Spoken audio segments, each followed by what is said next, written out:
Look at those ribs. I've got the ribs cooking in this Pit Boss 3 Series Vertical Pellet Smoker. This thing, spoiler alert, is impressive. If you're new here, consider hitting that subscribe button. It's down there or over there somewhere, but you should definitely subscribe.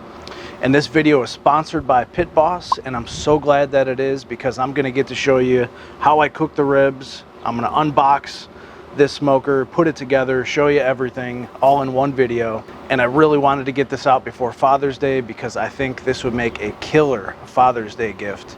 And think about it, this might be one of those gifts, kind of sneaky. It's one of those things you buy for yourself and then gift it to someone else, knowing you're gonna benefit from it. Think about it, it's a win-win. Dad gets to be the pit boss, cooking outside, and you get to reap all the rewards. So first, let's check out that unboxing. Before we see what's in the box, let's take a look at the box. They do a very nice job marketing. It was a lot of fun. The delivery guy was bringing this up the driveway, taking it off the truck, and he's like, oh my God, look at that thing. So great job, great marketing. They tell you everything you're gonna get on the package. So if you look down here, starting with the efficient design, they're showing you 3.3 cubic feet of smoking chamber, seal tight technology, so it's gonna lock in that heat. You've got the meat probe, so you know exactly when your meat is at your desired temperature. You've got the glass pellet meter, so you can see how many pellets are left in the hopper. Easy clean out of the pellets in the back. Then you've got premium grids. These are porcelain coated, so it should make them much easier to clean. And then you've got your digital control with LED readout. So here you can see exactly, what your meat temperature is, what the inside chamber temperature is by turning that dial. And then down here, they're showing you 5 different ways you can use this cooker. So you can bake, you can roast, smoke, braise, and barbecue. All right, so let's see what's in the box. Whoa, now that's an unboxing. All right, as fun as that was, I am gonna show you some of the real unboxing. So I just lifted the box off. It was very nicely packed, real good styrofoam protection. I removed that. I took everything out of the inside. That's where they store all of the parts, like the legs and the screws and all that stuff. Put some cardboard down on the ground to protect everything. And then you're gonna flip the unit over so that you can start to assemble it. All right, now let's get into all the pieces, parts, and some of the assembly. You should have 4 support legs with wheels, 1 electrics wire cover plate, 1 flame tamer, 1 chimney assembly, 1 cabinet door latch and handle, 1 meat probe, 1 lid stopper, greased exhaust tube, instructions. Okay, here's the door that you need to take off prior to assembly. We're gonna turn this upside down to put the legs on. And if you don't take the door off, it's gonna fall off and then you're not gonna be happy.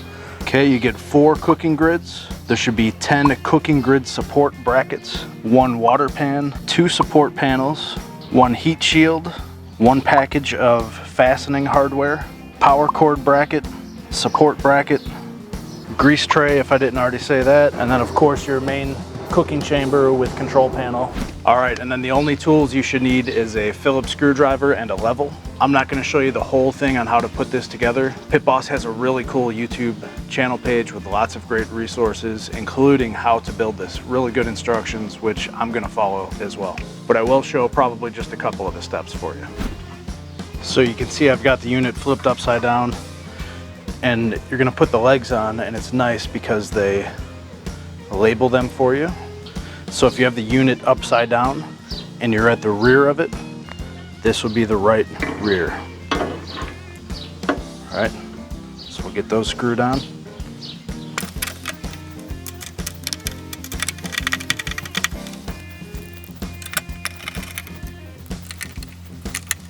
And then just repeat that for all 4 legs.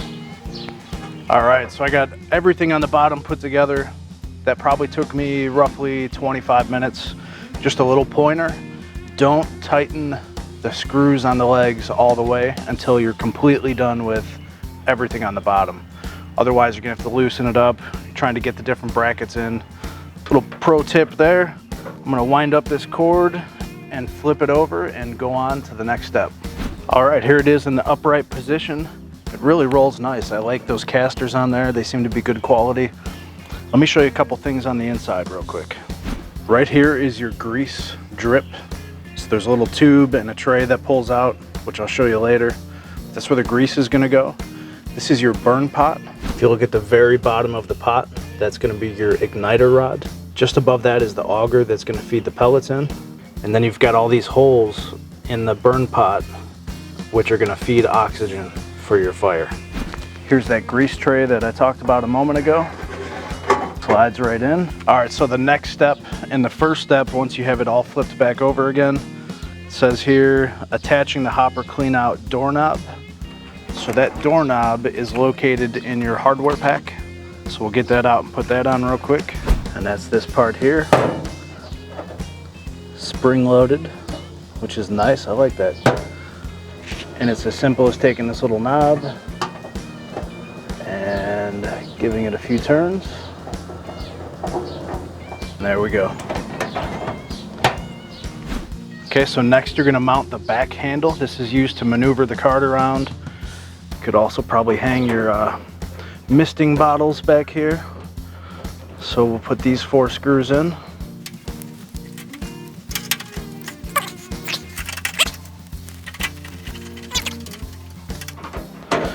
Tell you what, this thing is built like a tank. It feels really heavy duty. All right, the next step is to attach the chimney. Just want to show you this real quick. This is threaded on there, so it gives you some adjustments. I'll have to read further in the instructions if that has anything to do with keeping the temperature in there, but there we go, that's on. And this gets fastened in with 4 of the D screws. Tell you what, with my screwdriver, I'm taking this off. Now I can get a nice straight up and down turn. Really tighten that down. Want to make sure you get a good seal.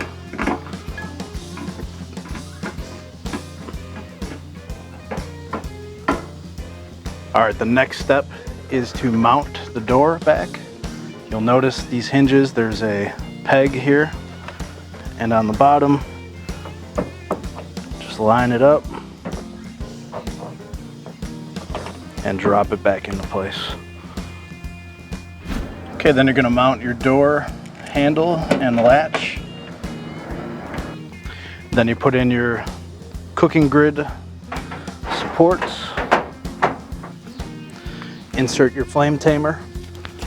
There's little grooves at the bottom, and the instructions show the vents going out towards the sides. I'm gonna point something else out on the door. So this little tray is gonna catch all the humidity, grease, and keep it from going straight down the door and down onto the ground. Instead, it's gonna go through here into that little grease catcher. And there you have it. This guy is ready to start smoking some ribs and pork butts for me. It rolls around real nice on my patio, so I can move this wherever I want. So let's do the first burn-in, and then we're gonna cook some ribs.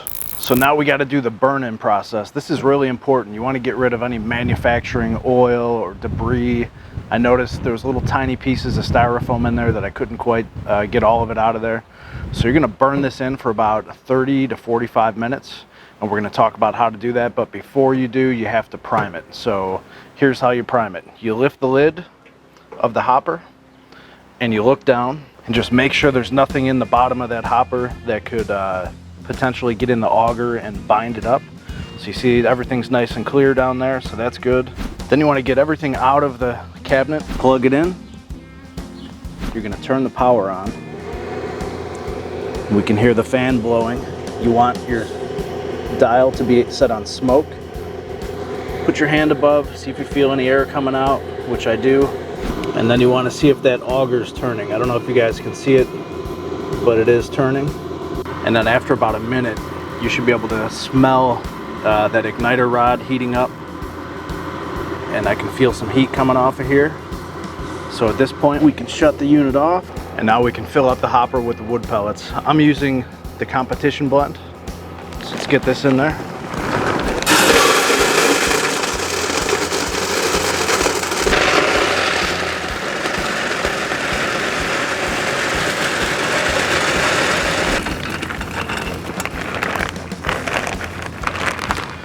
All right, so that was a full 40-pound bag. You could probably even get a little bit more in there, so pretty good. All right, so now we're ready to turn this back on, and the whole objective here is we want that auger tube to fill up with pellets so that when we do get ready to cook on this, the igniter doesn't time out before the pellets make it into the burn pot. So let's do that real quick. Okay, so this is simple. We're just gonna press power, and then we're gonna hold down the prime button, which should get that auger moving until we see pellets coming into the burn pot. So I'll let you know approximately how long that takes. All right, about 30 seconds, and here they come.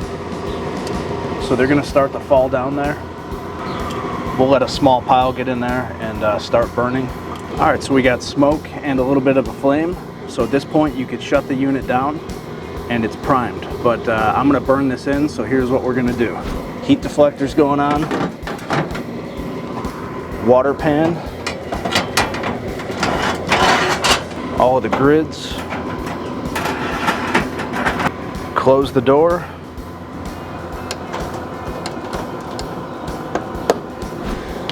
And turn that temperature gauge up to 350. And ladies and gentlemen, we have smoke. So I'm gonna let this go for 30 to 45 minutes. You can see some smoke rolling out of here. It's gonna burn all that stuff off like we talked about. And then we'll be ready to do some ribs. All right, the moment we've all been waiting for.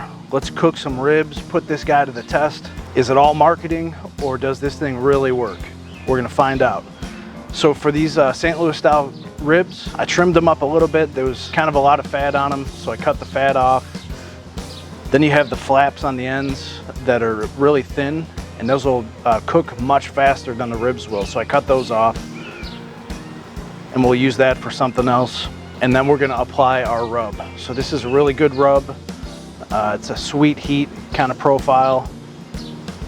Smoke loves sugar and moisture. So I always find a rub that's got a good sugar content. And then I've let these sit for about 5 minutes, just so they sweat a little bit. And so they're ready to go in the smoker. Let's do this.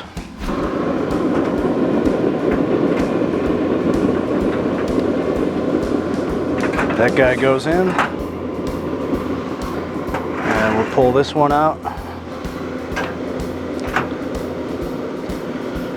That one goes in. Beautiful.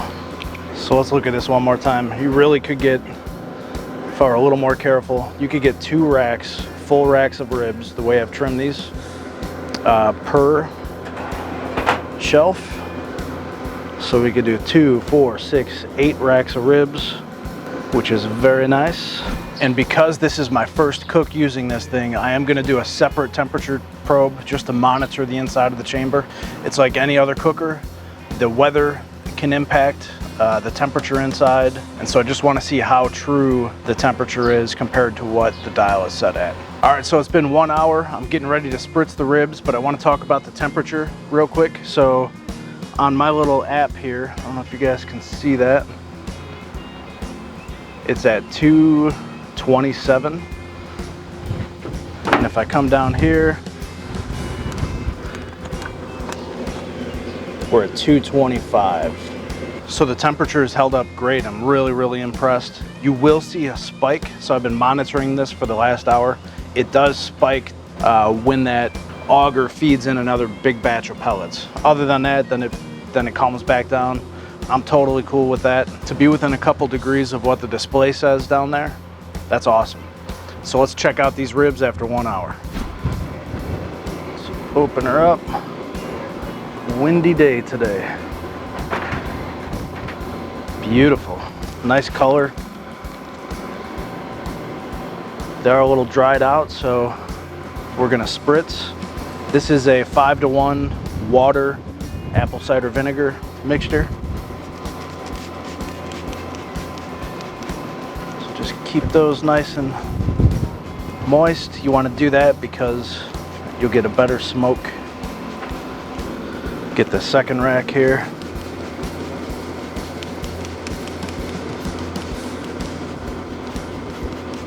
There we go. And we'll go another hour and check them again. All right, hour number 2. This thing has been holding steady right around 225, 230. Let's open it up and see how they look. Nice color. Okay, again, getting dry. A little bit of moisture on there, but let's give it another spritz.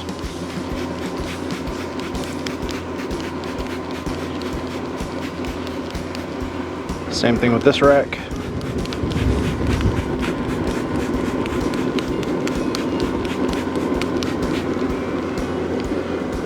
Okay, another hour, and I think these will be ready to get wrapped in foil. All right, update time. Fast moving thunderstorm, about 15 minutes away, so I had to push everything into the garage.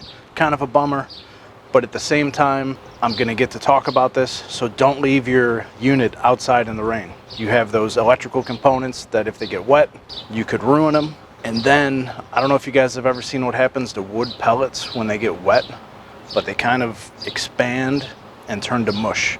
And then they can harden and jam up your auger. It would cause a huge headache for you. So what I did is I just moved everything to the garage, and I'll leave it here for the next half hour until the rain stops, and then we'll move it back out. All right, well, it's been 3 hours. Because of my weather situation, I still got the smoker over there. But basically, let's take a look at these ribs real quick. Show you a couple things. Beautiful color. Give it the bend test. Okay, that's a nice bend for me. Put down a little bit of butter. I would normally put brown sugar as well, but the Sweet Baby Ray's sauce that we're gonna use is really, really sweet as it is. So I don't wanna overdo it. We'll get a little bit of liquid. This is from our spritzer, that mixture of apple cider vinegar and water. Flip these over so the meat side is gonna be down in the juices. Hey, get back in there. How'd you get out of there? And then we would just want to make sure we lock in all that water. So we'll fold this up nice and tight, but not so tight that the bones break through the foil.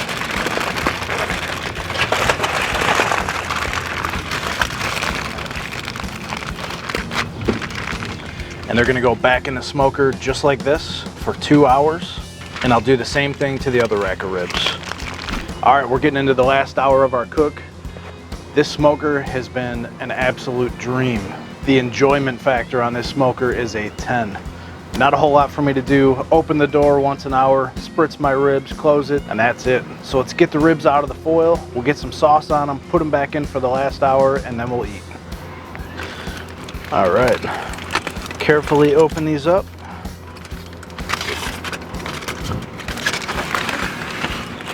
That's what I'm talking about. Look at the pullback on the meat. Those bones sticking out.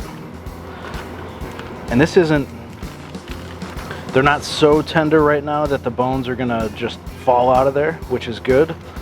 So let me flip that over. Oh, the smell is just absolutely the bomb. I always joke about what it must be like to be our neighbors smelling this stuff all the time, but this is at a whole new level now. So let's get our sauce on here.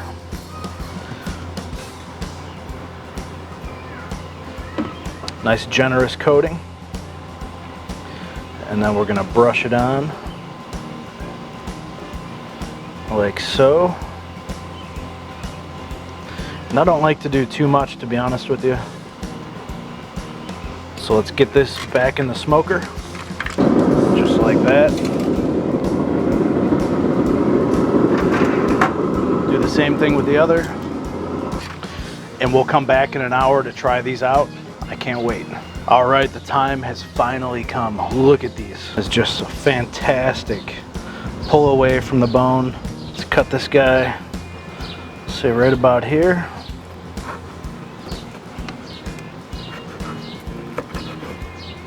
Let's do another one right about here. All right, let's see how we did. Wow.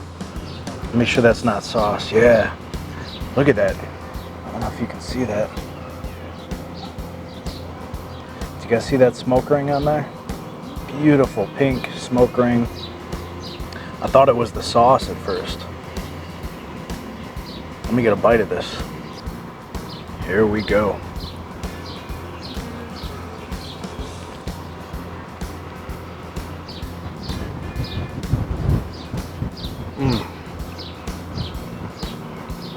Look at that.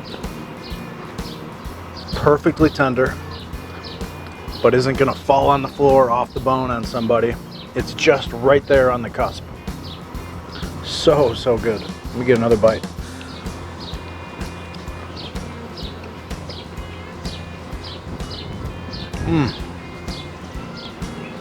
So, so good. Hey, I'll tell you what. That smoker, best one I've ever owned. I can tell you that for sure. I want to thank Pit Boss Grills for sponsoring this video. You can click right here to go over and check them out. And hey, if you like this video, why don't you check out a couple of my other ones right there. I'll see you over there.